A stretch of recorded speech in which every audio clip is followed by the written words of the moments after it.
Donc, après cet éclairage sur la visioconférence, nous allons passer à notre deuxième table ronde et après nous aurons notre pause.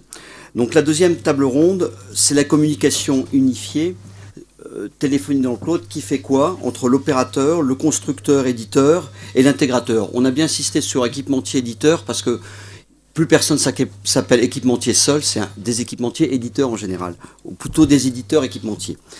Alors, j'aimerais appeler dans les participants la première personne qui est Laurent Silvestri, qui est le PDG d'OpenIP.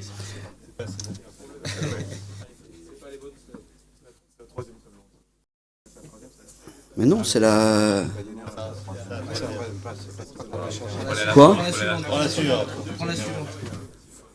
Attends. Non, mais c'est celle-là. Attends, viens montrer. Attends. Ah, pardon. Je me sens un peu seul quand même. Vas-y, je te laisse. Excusez-moi alors. Donc, Laurent Silvestri, opérateur, donc dirigeant d'OpenIP, spécialiste de la téléphonie sur IP et des technologies de la communication unifiée.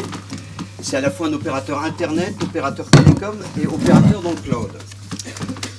J'aimerais ensuite appeler, alors vous allez avoir beaucoup de Laurent. Laurent Marchal, directeur des ventes indirectes de la société Keio. Keio, qui est un opérateur de services télécom de nouvelle génération dédié aux entreprises.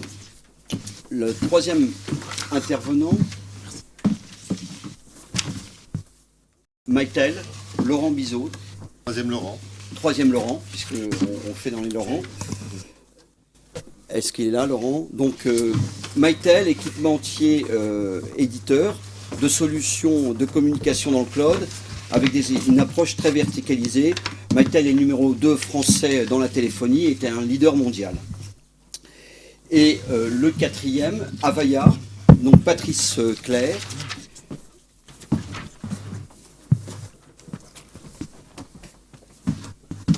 qui est directeur avant-vente Europe du Sud d'Avaya. Donc Avaya, éditeur équipementier, leader mondial de solutions de collaboration et de communication unifiée. J'aimerais aussi appeler un intégrateur, Frédéric Descartes. Frédéric Descartes, un directeur associé de l'intégrateur Réseauphone et intégrateur francilien avec une présence maintenant nationale. Tout ceci, cette table ronde va être animée par Eric Azaraf, qui est à la fois un des fondateurs du CDRT, fondateur aussi de Biagil, cabinet conseil orienté vers l'accompagnement au changement lié aux technologies de l'information. Donc vous avez 50 minutes aussi pour nous apporter un éclairage sur effectivement qui fait quoi dans cette fameuse communication unifiée. Je vous remercie. Merci Philippe. Bonjour à tous. On va commencer le tour de table un petit peu. Donc Philippe a déjà fait les présentations. Ce que je propose, c'est laisser la parole un petit peu à tout le monde pour qu'ils déjà présentent un peu leur offre et leur positionnement sur le cloud. Et après, on entrera dans le vif du sujet sur cette répartition des rôles entre constructeurs, éditeurs, opérateurs, intégrateurs. Dessus. Je passe la balle à Laurent.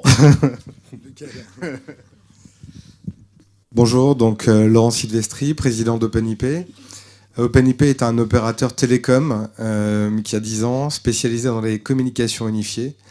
Notre rôle, en fait, est d'héberger des infrastructures télécom qui ont vocation à accompagner les entreprises et surtout les intégrateurs et les éditeurs à amener leurs applicatifs de communication unifiée dans le cloud. Donc on commercialise depuis 10 ans des services de SIP trunking. On distribue notre réseau de collecte Internet MPLS. Et surtout, on héberge au sein de nos infrastructures des services qui vont être des services de communication unifiée que l'on va héberger soit sur des infrastructures hardware, puisque certains éditeurs préfèrent encore, pour des raisons de performance, héberger leurs solutions sur des serveurs physiques, ou alors on va héberger ces applicatifs sur des serveurs virtuels. Donc notre rôle est d'accompagner les intégrateurs du marché vers des solutions de communication unifiée, qu'ils choisissent un modèle de revendeur commissionné ou qu'ils choisissent un modèle d'opérateur en marque blanche.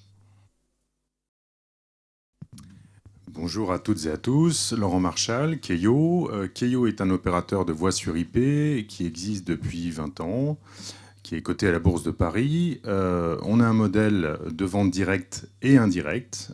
Vente directe avec principalement des solutions Centrex, Centrex Maison, et de la vente indirecte avec des solutions de communication unifiées dans le cloud, du trunk également, de la data.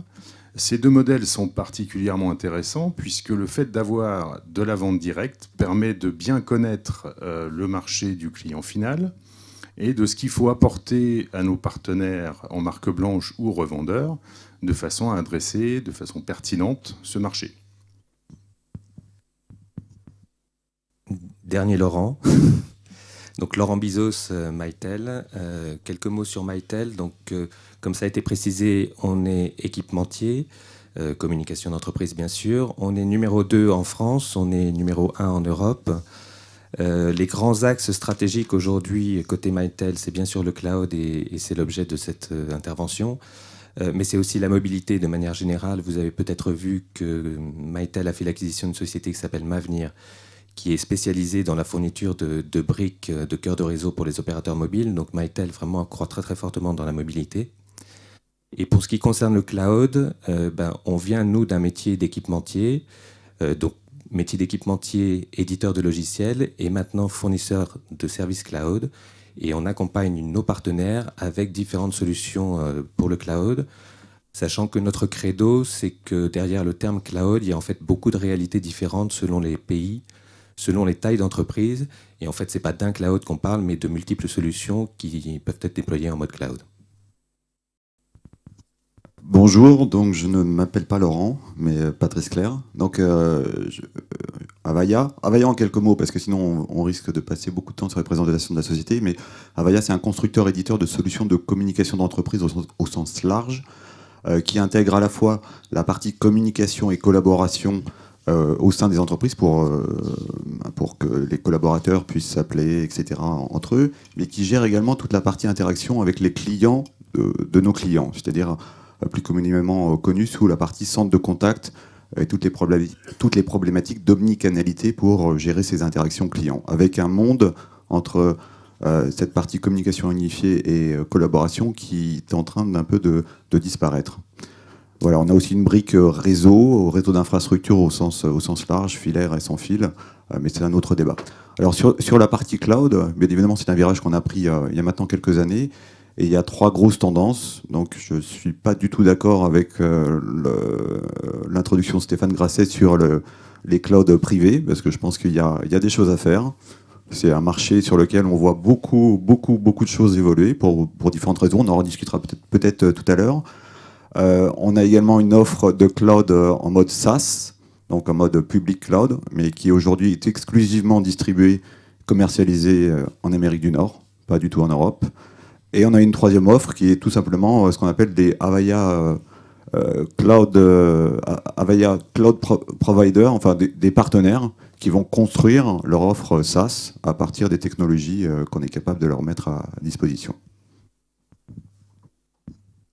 Bonjour à toutes et tous. Frédéric Descartes, co-dirigeant de Réseauphone Group, avec Pierre Hadzik, ici présent. Je suis l'intégrateur de services, un peu le poil à gratter dans ce monde de pure player, de nouveautés techniques, puisque avec Pierre, la cinquantaine arrive, nous sommes d'une grande vitalité, et Darwin a dit on s'adapte ou on meurt, et comme on a une grande envie de vivre, eh bien, nous participons à cette évolution. Le cloud, on en parlera en tant qu'intégrateur, avec les contraintes de l'intégrateur qu'a décrit notre président Stéphane, c'est-à-dire que les schémas sociaux des entreprises, nous sommes une PME présente en Ile-de-France, Nantes, Lyon et Marseille, Bordeaux bientôt. Donc PME, taille encore très modeste, on est 80 personnes.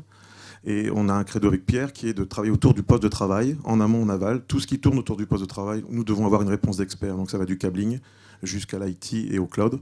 La carte de vœux de l'année dernière, ou il y a 2 ans avec nos clients, c'était ayons ensemble la tête dans les nuages, par rapport au cloud, et les pieds sur terre, sur la fibre optique et le cuivre. Voilà notre credo. Et il est évident que le cloud,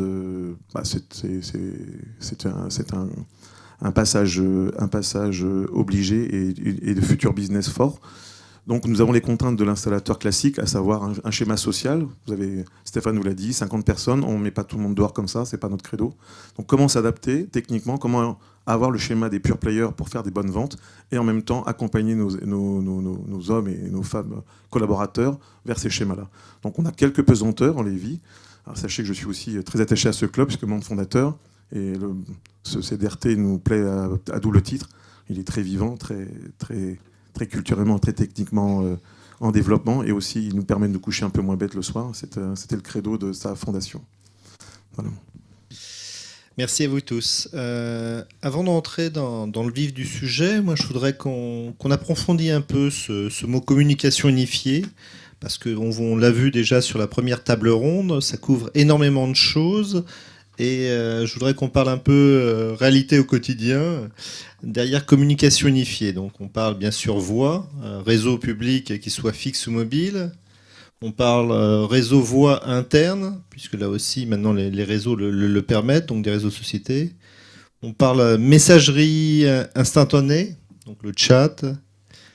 Il y a le mail, qui fait partie de la communication unifiée. Donc là, on a des éditeurs, constructeurs, donc j'aimerais bien un peu les challenger aussi sur ça.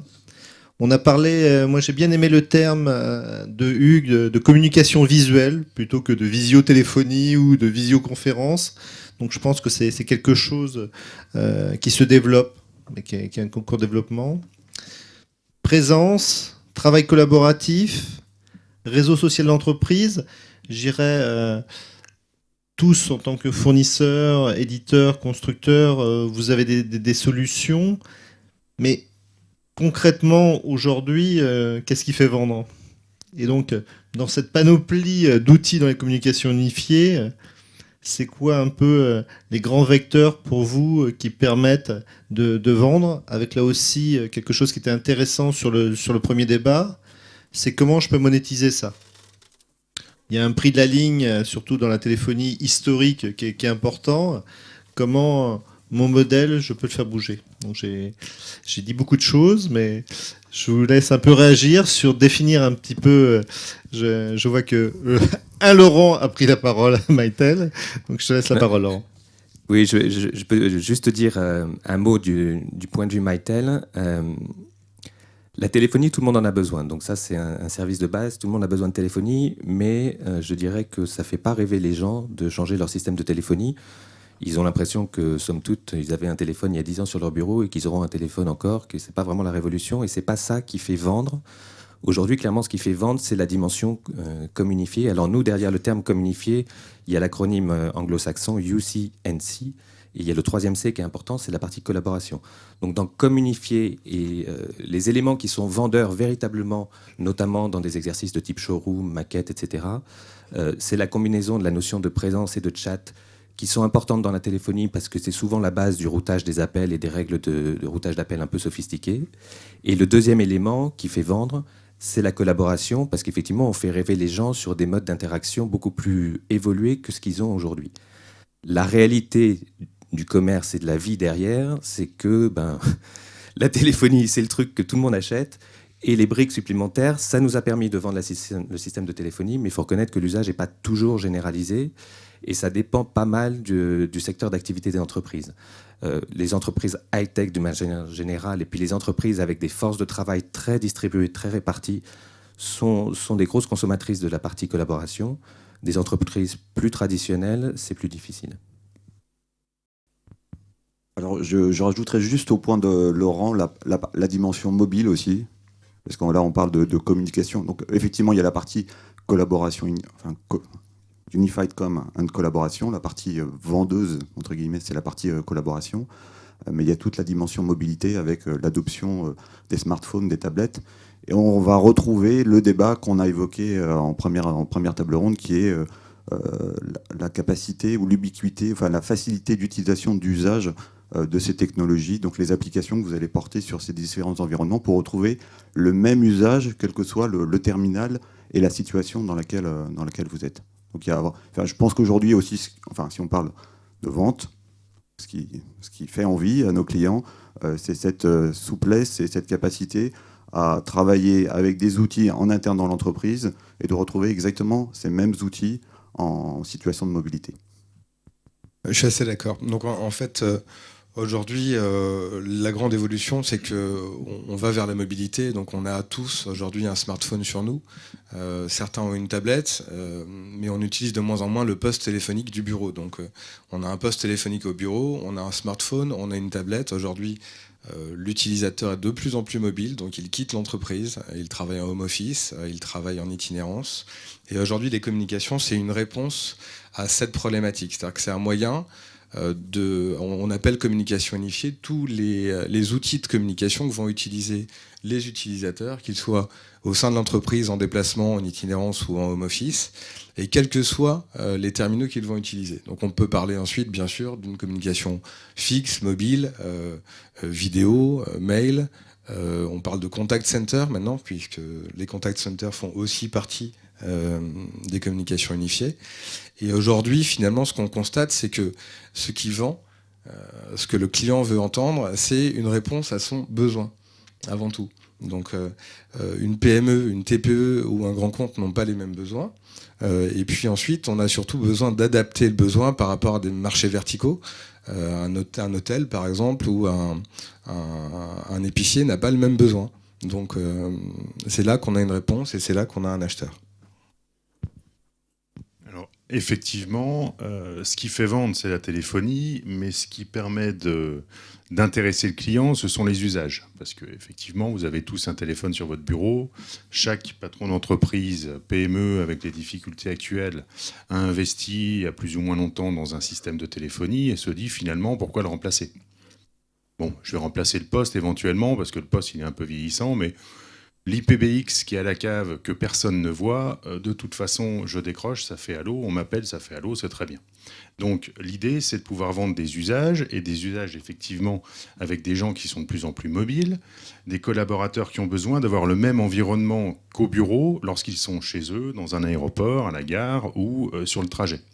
Donc il y a beaucoup de mobilité, il y a beaucoup d'usages, il y a le couplage, en tout cas pour Keio, de la téléphonie et de l'informatique. On a développé des API avec beaucoup d'éditeurs du marché, comme Salesforce, comme Sage, de façon justement à pouvoir donner aux collaborateurs, dans le cadre des communications unifiées, non seulement des communications, mais un environnement de travail qui correspond à ce dont ils ont besoin pour être efficaces et productifs. Je ferai peut-être juste un commentaire complémentaire qui est une des promesses du cloud de manière générale. Quand on dit, c'est Stéphane qui en a parlé tout à l'heure, le cloud, quand on parle de cloud, on sous-entend en général paiement à l'usage. Et dans cette dimension paiement à l'usage, il y a une notion de découverte du service. Et donc la promesse et l'espoir qu'on a probablement tous ici, c'est que vous fournissez un service de type communication unifiée par le cloud. C'est en général vendu sur des notions de profil, un utilisateur basique, advanced, etc., avec des niveaux de service qui sont différents et des prix qui sont différents. Tout l'enjeu, c'est de donner envie aux utilisateurs d'expérimenter effectivement les niveaux de service plus élevés, de les découvrir par eux-mêmes et d'y adhérer.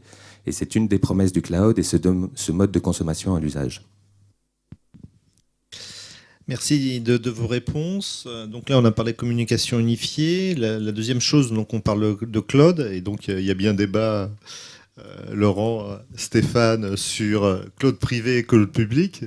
Je suis plutôt, moi, du côté de Laurent. Je crois qu'il y a un marché aussi du cloud privé. Mais aujourd'hui, si on regarde, donc on pourrait dire que le mode SaaS, donc on est plutôt aujourd'hui sur la téléphonie. On parle principalement du Centrex ou de services de téléphonie en ligne qui peuvent être sur cloud privé ou cloud public. Moi, je pense qu'il y a un modèle par rapport à ça. Donc, ce serait le modèle SaaS. Et après, il y a le modèle où je vais héberger mes équipements chez l'opérateur, chez mon intégrateur. Et là, je suis plutôt sur un mode de mutualisation, donc la mutualisation d'infrastructures, un peu sur le mode IaaS. Et donc là aussi, j'aimerais un peu avoir votre avis entre ces modes SaaS et IaaS dans vos offres et dans la demande aussi de vos clients. Qui se lance ? Je peux me permettre d'avoir aussi une approche sur ce sujet-là. La réalité pour nous, je le disais tout à l'heure, c'est que le cloud, il est multiforme. Alors, privé, public, mais c'est même plus sioux que ça, enfin en tout cas de notre côté. Et déjà sur les termes privés et publics, juste une clarification, parce que nous, on travaille beaucoup avec un cabinet qui s'appelle MZA, qui fait des études de marché dans ce domaine-là. Et finalement, on les suit pas mal dans leur façon de définir ce marché. Donc pour eux, le cloud public, c'est effectivement des technologies cloud. Donc on est bien sur un hébergement qui est dans un data center, de la virtualisation, enfin tout ce qui est le fondement technologique du cloud. Mais en termes de licences, les licences sont propriété du client final. Donc on n'est pas dans un mode de paiement à l'usage véritablement. Donc on n'est pas, pour rebondir sur la remarque de Stéphane, on n'est peut-être pas dans ce qu'on appelle en général, nous, le cloud.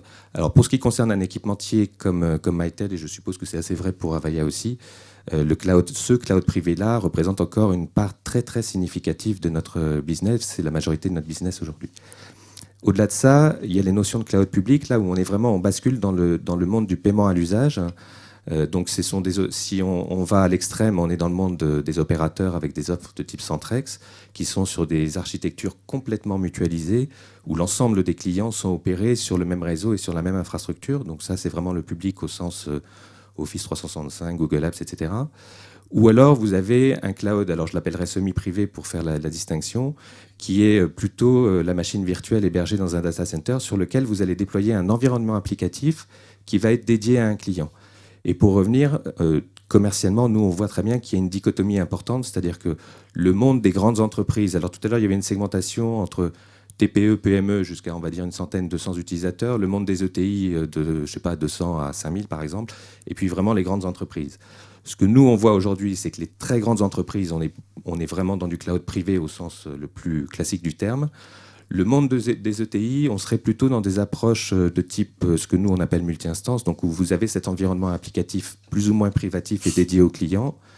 Le driver là-dedans étant que tout ce qui est interconnexion avec le reste du système d'information, les annuaires, les CRM, etc., quand vous êtes dans un environnement semi-privé, vous êtes quelque part dans le réseau local de l'entreprise, donc vous avez moins de risques et d'exposition à faire des connexions avec des applis externes. Donc c'est plus facile à faire en termes d'intégration dans le système d'information. Par contre, ça se paye avec un coût généralement un peu plus élevé. Et puis dans le segment de la petite entreprise, on est plutôt sur du pur cloud public pour des raisons d'efficacité et de coût. Je vais juste rajouter sur toute cette problématique, discussion qu'on a eue sur cloud privé, cloud public, pour vous donner un éclairage Avaya. Sur l'année 2014, on a eu une progression de nos activités sur ce qu'on appelle l'offre private cloud, donc offre privée, de plus de 37%. Donc ce qui représente de mémoire plus de 3 millions d'utilisateurs fin 2014 connectés sur 500 clients. Alors, si vous faites les mathématiques rapidement, vous verrez que la moyenne, c'est 6000 utilisateurs par cloud privé. En fait, il y a une très grande dispersion du nombre d'utilisateurs par client, puisqu'on est le plus petit doit être à 1000, 2000, et le plus gros doit être à plusieurs dizaines de milliers.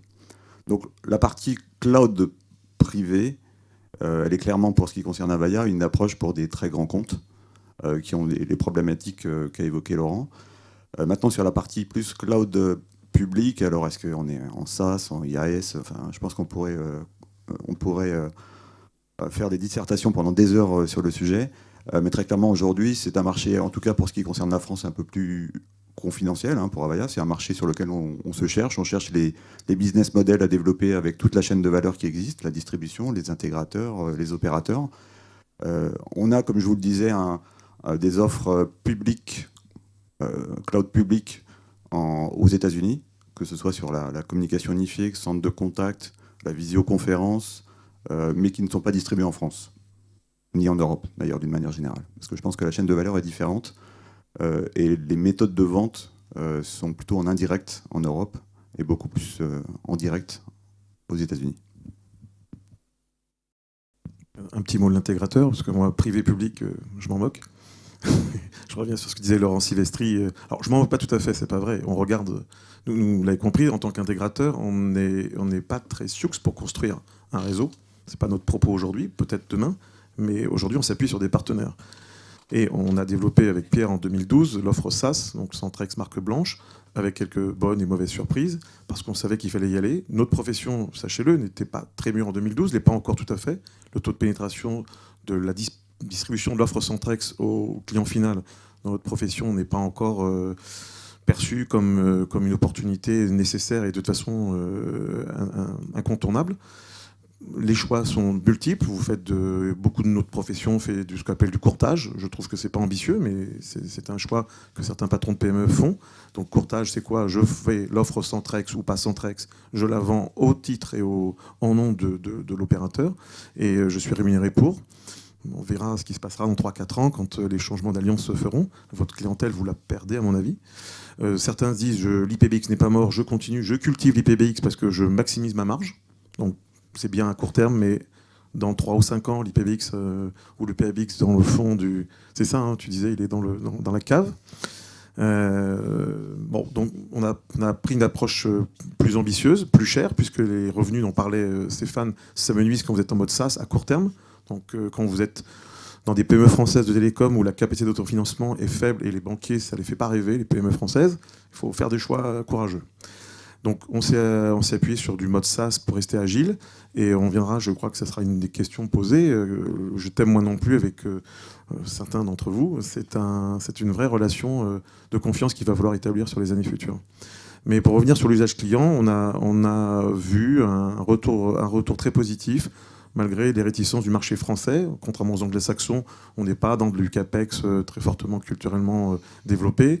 Les PME clientes, on adresse les ETI dans le Centrex, c'est plutôt les grands comptes dans d'autres offres type qui ne sont pas au propos d'aujourd'hui, du networking HP ou Cisco.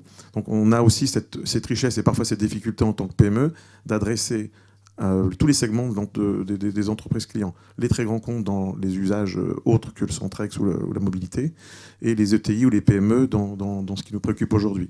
Et on voit bien sûr, Laurent le disait, les différenciations, les verticalisations sont très très différentes.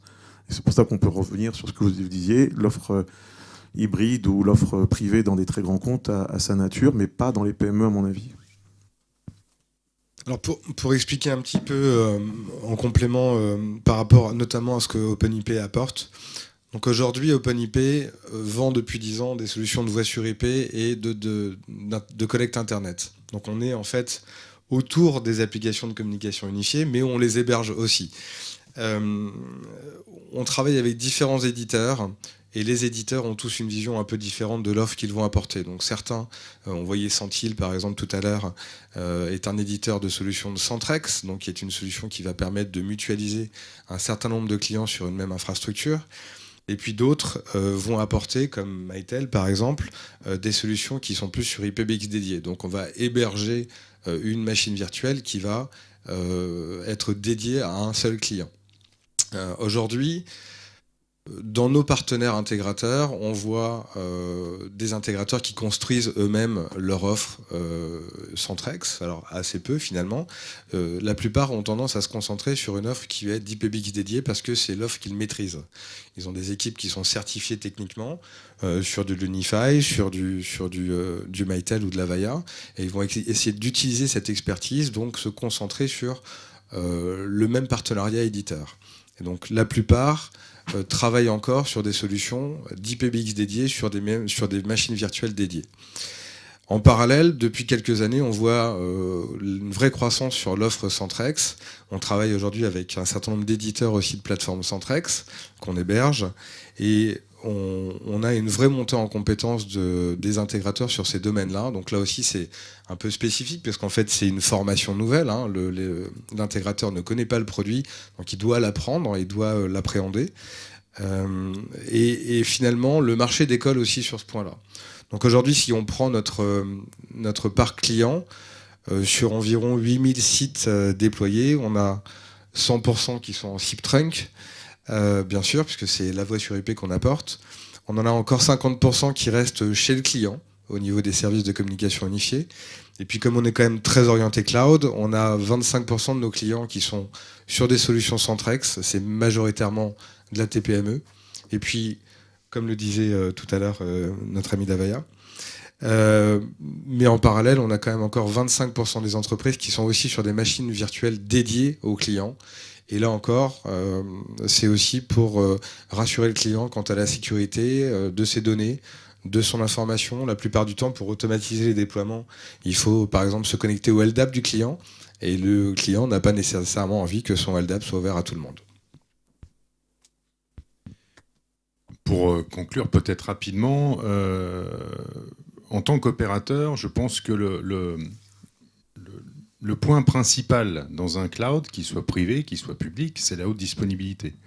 Donc on peut très bien faire son cloud privé à partir du moment où il est correctement interopéré avec des opérateurs télécoms, avec des éditeurs, des constructeurs, avec de la redondance bien entendu.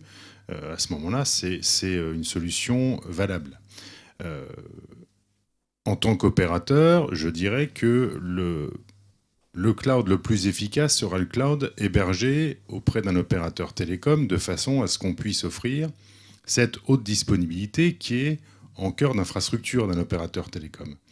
Donc héberger des applications de communication unifiée, que ce soit de l'IPBX hébergé ou du Centrex, globalement, alors le débat, on ne sera peut-être pas tout à fait d'accord, mais bon, ça ressemble un petit peu. Centrex, il y a plusieurs entreprises sur la même plateforme, l'IPBX hébergé, on mutualise une infrastructure avec une machine qui est dédiée à l'entreprise. Mais le concept est finalement le même. On parle de communication unifiée, comme je le disais tout à l'heure, d'usage. Donc pour revenir à cette histoire de cloud privé, de cloud public, il faut juste avoir vraiment de la redondance, de l'interopérabilité avec des opérateurs mobiles. On parle bientôt de Centrex mobile, de façon à pouvoir apporter ces mêmes usages sur le smartphone que les gens utilisent de plus en plus. Stéphane Grasset l'a dit tout à l'heure. L'appareil qui se connecte le plus au web, c'est le mobile. Donc du coup, on va apporter du Centrex mobile.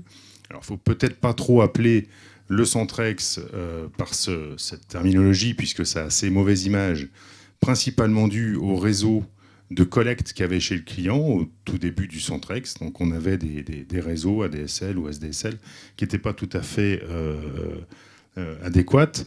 Maintenant, c'est très stable, donc ces solutions sont très stables, avec des solutions interopérées et mobiles. Voilà. Merci à tous.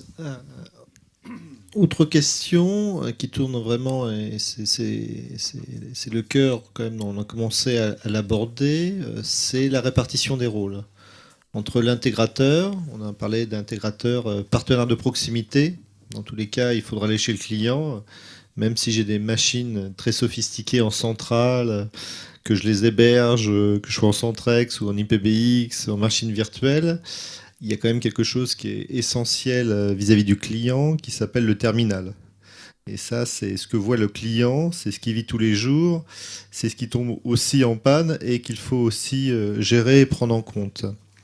Donc je voudrais bien que vous puissiez vous exprimer justement sur cette répartition des rôles entre opérateurs, éditeurs, constructeurs, vis-à-vis de l'intégrateur, vis-à-vis des besoins que vous avez de l'intégrateur, que ce soit en termes de proximité, mais aussi de réseau de revente.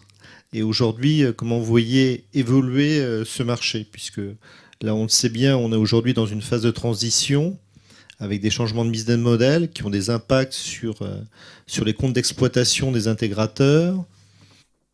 Quelle est aujourd'hui votre vision, votre mode de fonctionnement aujourd'hui? Et je dirais, projetons-nous à 3 ans. Après, ça serait hypothétique, mais déjà, projetons-nous à 3 ans. Donc à 3 ans, oui. Alors encore une fois, vu d'un point de vue équipementier, éditeur de logiciels de plus en plus maintenant, le cloud, c'est sûr, fait bouger les frontières et fait bouger les métiers des uns et des autres, puisque en fait, c'est ce qui se passe dans les télécoms, grosso modo, c'est ce qui s'est passé dans le monde IT il y a quelques années, à savoir que ce que vous êtes en train de voir, c'est que les éditeurs, progressivement, sont en train de devenir leurs propres fournisseurs de services cloud. Et ça arrive dans les télécoms, et Mytel est dans ce mouvement-là. Donc forcément, ça fait bouger un peu les frontières. Par contre, il y a une chose dont je suis intimement convaincu personnellement, c'est que les intégrateurs seront toujours là. On a besoin des intégrateurs. Il y a quelque chose qui est fondamental dans ce service-là, enfin, comme dans beaucoup d'activités commerciales, c'est que le commerce, ça reste un métier de proximité, ça reste un métier de contact, ça reste un métier local. Et on a beau parler de technologie cloud super évoluée, il y a quand même un utilisateur derrière, il y a quand même un réseau local derrière, il y a quand même un contexte entreprise, il y a de l'accompagnement au changement. Et tout ça, ce n'est pas les fournisseurs de services cloud qui vont le faire, ce sont les intégrateurs. Donc ça, je pense qu'il y a... Enfin, j'imagine que vous partagez tous cette vision-là. Je crois que l'intégrateur a un rôle clé. Il n'empêche que effectivement son mode de rémunération va évoluer. Aujourd'hui, dans le monde du PABX traditionnel, une part significative de sa rémunération est liée à la marge qu'il prend sur la revente des équipements. Effectivement, ce modèle-là, dans le cloud, va être un peu fragilisé, mais ça se fera au travers d'un transfert vers des prestations peut-être plus à valeur ajoutée côté conseil et accompagnement du changement. Voilà, il y a un commentaire de notre côté. Je pense que Laurent a bien résumé la situation. Moi, je dirais simplement qu'en France, on a une particularité quand même, c'est qu'on a un taux d'attachement de postes téléphoniques à des systèmes IPBX qui est relativement élevé par rapport au reste du monde. Donc on reste dans une approche très traditionnelle où on a pas systématiquement, mais pour 10 lignes vendues, on a 9,9 postes téléphoniques physiques déployés et installés. Donc ça, je pense que c'est aussi quelque chose qui, dans le cadre du service que peut déployer l'intégrateur, c'est nécessairement quelque chose qu'il faudra déployer chez le client. Il y a la relation commerciale que vous avez chez le client. Et comme vous le mentionnez tout à l'heure, des intégrateurs qui ont travaillé avec des marques vont naturellement essayer de développer de nouveaux services autour de cette marque, parce qu'elles sont certifiées, elles connaissent, elles savent la vendre. Donc il y a tout le réseau de distribution aussi qui est à prendre en ligne de compte sur cette évolution vers le cloud. Le dernier point, je pense, c'est, et on en avait parlé avec Laurent sur une autre conférence du cloud d'ailleurs, et Stéphane l'a évoqué dans son introduction, on est très en retard en France. Curieusement, les pays nordiques sont beaucoup plus avancés. Et on pense et dans les pays nordiques, justement, pratiquement plus de téléphone. C'est que de l'application, du logiciel. Logiciel sur PC, logiciel sur mobile. Donc il y a une maturité du marché. Sur le marché nordique, on en avait également parlé, il y a une maturité des liens télécoms, des moyens télécoms, qui n'est peut-être pas encore au même niveau en France. Donc ce qui peut expliquer pourquoi également peut-être un frein sur le cloud. Mais je pense que tout ça, tous ces éléments sont à garder en ligne de mire pour comprendre ce qui va se passer et la manière dont le métier de l'intégrateur et toute la chaîne de valeur va bouger ces prochaines années. Alors, moi, ce que je vois, en fait, c'est qu'on a 4 types d'interlocuteurs. On a l'éditeur qui développe l'applicatif. On a l'opérateur qui va gérer du réseau, donc de l'infrastructure réseau, que ce soit le réseau Internet ou le réseau voix, qu'il soit fixe ou qu'il soit mobile. On a celui qui va vendre la solution, la préconiser, qu'on l'appelle opérateur en marque blanche ou qu'on l'appelle revendeur commissionné ou autre. Et puis on a celui qui va faire l'installation sur site et qui va maintenir l'installation technique chez le client, qu'elle soit chez le client ou en mobilité d'ailleurs. En tous les cas, les terminaux. Il y a un vrai lien entre ces acteurs. Le premier d'abord, c'est le couple éditeur-opérateur. Donc vous disiez tout à l'heure, pour Mytel par exemple, que Mytel avait une stratégie dans certains pays qui était de faire les deux. Il y a une vraie relation forte, c'est un vrai métier pour l'un et pour l'autre. Développer un logiciel, c'est pas gérer du réseau, pour moi. Et on considère chez OpenIP que la relation avec l'éditeur est ultra proche, c'est celle qui garantit la qualité, notamment dans le fait de certifier la solution, de la valider de bout en bout, de s'assurer que toutes les fonctionnalités vont marcher pour le client final. Et puis d'assurer à la fois aussi la qualité de service, la haute disponibilité, tout ce qui va permettre de garantir un taux de disponibilité à 99,99% du temps. Et aussi les prérequis, définir les prérequis pour les intégrateurs qui vont déployer sur site. En parallèle, on a un deuxième couple qui est celui du commercialisateur et celui qui va déployer chez le client. Donc là, on parle des intégrateurs, que ce soit celui qui commercialise ou celui qui gère le déploiement technique.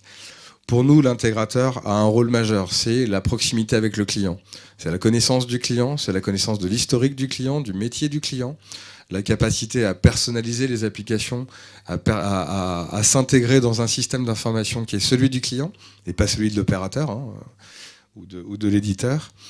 Donc on a vraiment 2 types d'acteurs totalement différents et pour assurer une qualité de service, pour assurer un service de haute disponibilité, un service qui fonctionne et qui va rassurer le client, il faut que ces 2 couples travaillent l'un avec l'autre.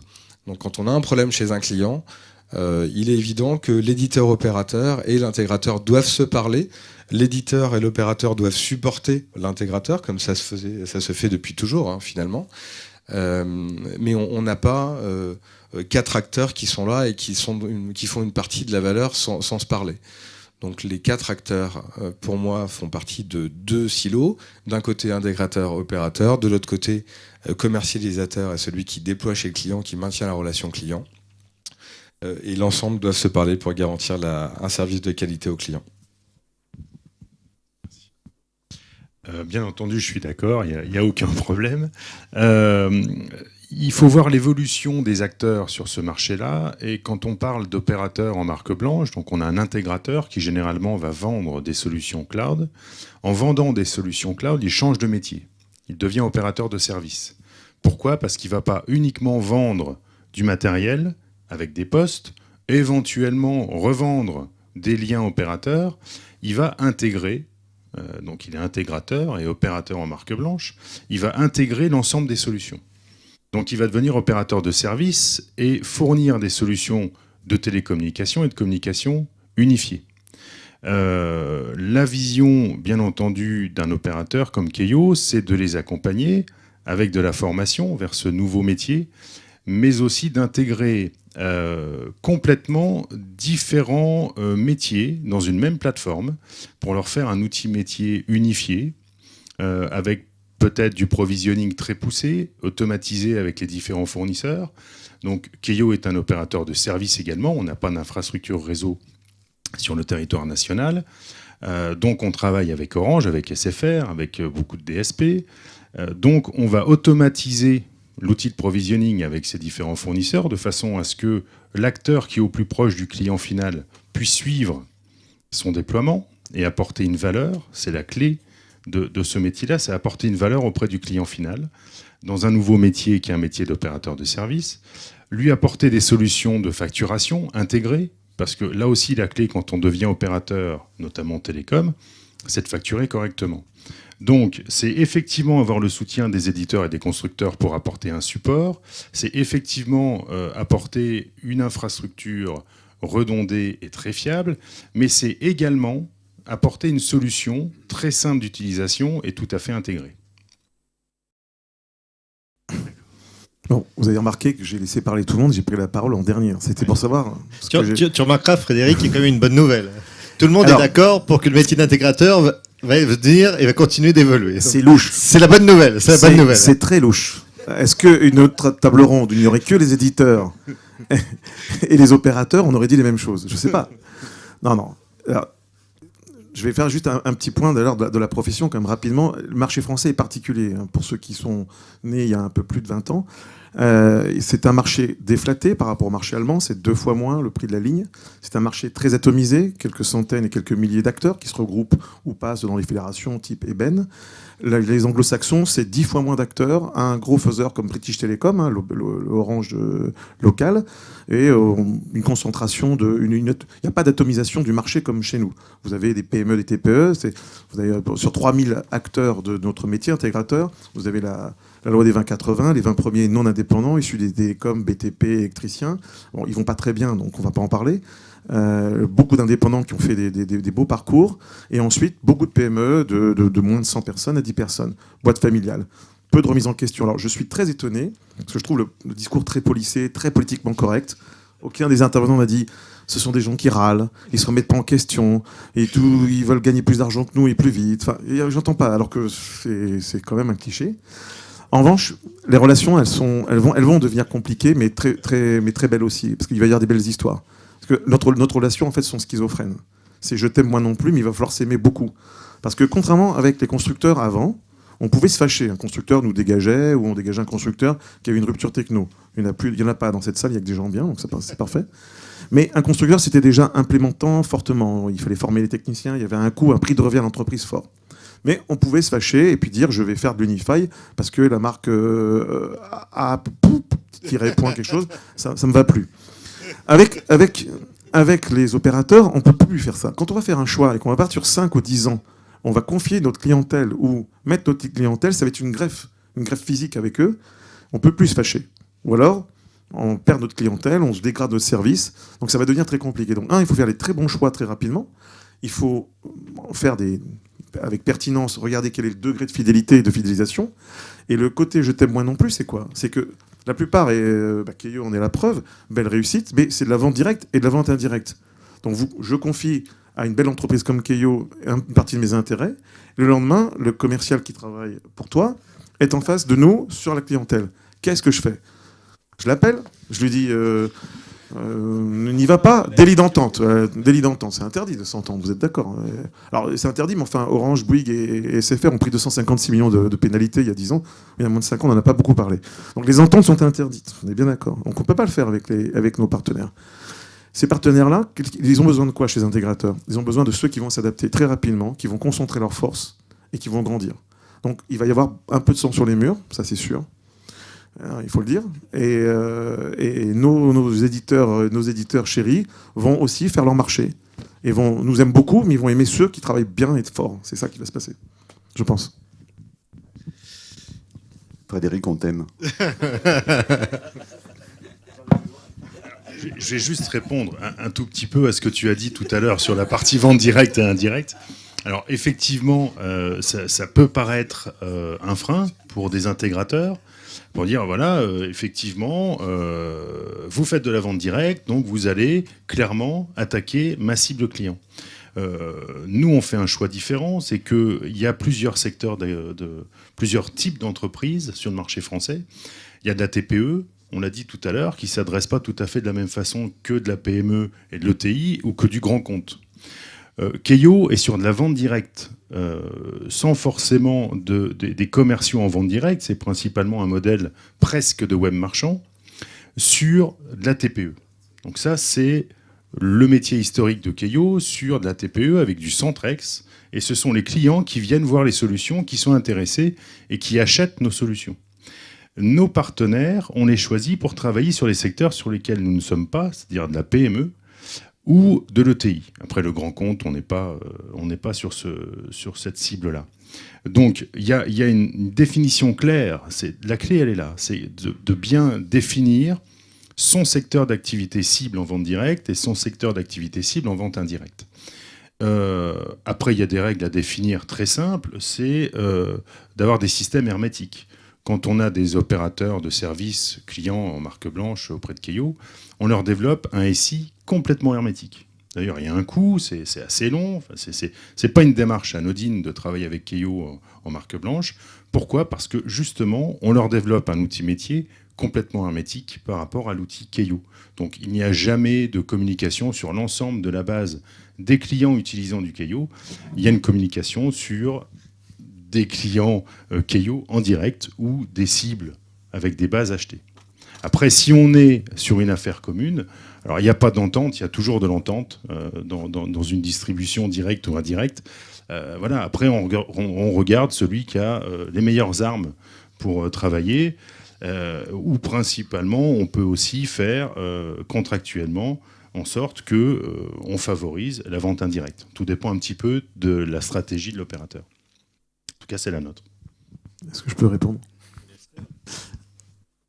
J'apprécie la réponse, elle est pro, mais à mon avis, ça va dépendre du succès de chacun d'entre nous. Ton entreprise, qui a une belle progression, ce discours-là peut ne pas tenir pour des raisons opérationnelles. Je m'explique, on peut, en caricaturant, retrouver le modèle d'Orange. Orange, c'est depuis 50 ans, je t'aime moi non plus. À une époque, ils ne font pas les grands comptes. Ensuite, ils ont racheté Cofratel, ils se sont remis à... C'est un très très bel intégrateur, un très bel opérateur.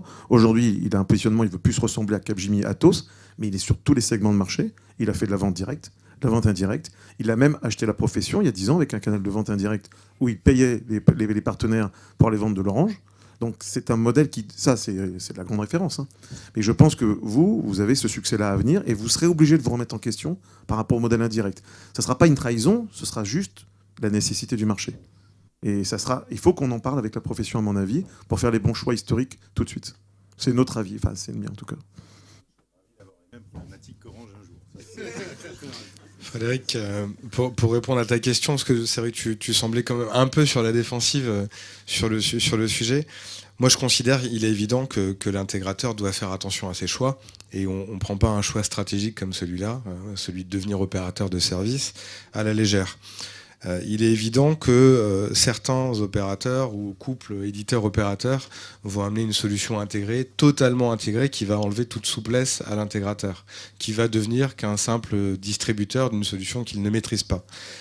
Pour autant, nous, on considère, par exemple, sur des aspects comme la facturation, que l'intégrateur doit être 100% autonome. Il y a des éditeurs sur le marché, comme Telesoft par exemple, qui vous permettent d'être multi-fournisseurs, que ce soit sur l'applicatif ou que ce soit sur les services opérateurs. Ensuite, il est évident aussi que dans le choix de l'opérateur ou du couple éditeur-opérateur, comme vous l'avez toujours fait, vous allez choisir une solution qui répond aux besoins de vos clients, une solution qui vous garantit de la qualité de service, du support, de la réactivité, de la proximité, etc. etc. Donc le choix ne doit pas se faire à la légère. Il n'est pas nécessairement irrémédiable. Il y a des moyens quand même de se protéger d'une certaine manière, ne serait-ce que le fait de proposer 2 offres et peut-être pas simplement une, comme ça c'est souvent fait. Et il est évident qu'il faut sélectionner le partenaire de près. Oui, je ne vais faire que renforcer ce point. Je le vois moi commercialement très fortement. C'est pas du tout le même sujet de faire une relation sur une notion de service sur la durée ou d'acheter un IPBX pour un projet donné. Faire le choix d'une... Alors après, vu d'un intégrateur, il y a 2 types d'intégrateurs. Il y a des intégrateurs qui déploient eux-mêmes leur propre solution, c'est-à-dire qu'ils s'adressent à des gens comme nous ou comme d'autres pour avoir la technologie, mais ils la déploient dans leurs propres infrastructures. Et là, très clairement, le choix, il est extrêmement structurant parce qu'on ne sort pas d'un choix comme ça facilement. Donc on fait un choix aujourd'hui, mais on fait un choix globalement pour 10 ans. Et donc le pari qu'on fait, c'est que la relation, elle va être bonne pendant 10 ans et que le service qu'on va être capable de produire à partir de cette solution-là va être compétitif pendant 10 ans. Après, il y a d'autres intégrateurs qui font le choix d'être des intégrateurs uniquement et de s'appuyer sur des services qui sont produits par d'autres, ce qui peut être le cas par exemple dans le cas de Mytel aussi, auquel cas l'engagement est un petit peu moins fort puisque c'est nous qui produisons le service et que si un jour ou l'autre, pour des raisons X ou Y, on veut migrer vers une autre solution, il y a toujours dans nos contrats des possibilités de réversibilité qui permettent de partir et d'aller chez un autre fournisseur de services. Merci messieurs pour ce débat, il était intéressant. On voit, merci à Frédéric d'avoir représenté l'ensemble des intégrateurs face aux différents couples qui étaient là. Oui, tout à fait. Le temps qui nous est imparti et dessus, il y avait encore quelques questions, mais je pense que là on a vraiment rentré dans le vif du sujet. Ce que je pourrais dire en conclusion, donc bonne nouvelle, donc tout le monde est d'accord pour dire il y a besoin des intégrateurs pour leur proximité, qu'elle soit technique ou commerciale. Ils ont un rôle clé dans la relation et dans le développement du marché. Donc ça, c'est quand même dessus. On a bien sûr... C'était le timing, donc il faut glisser.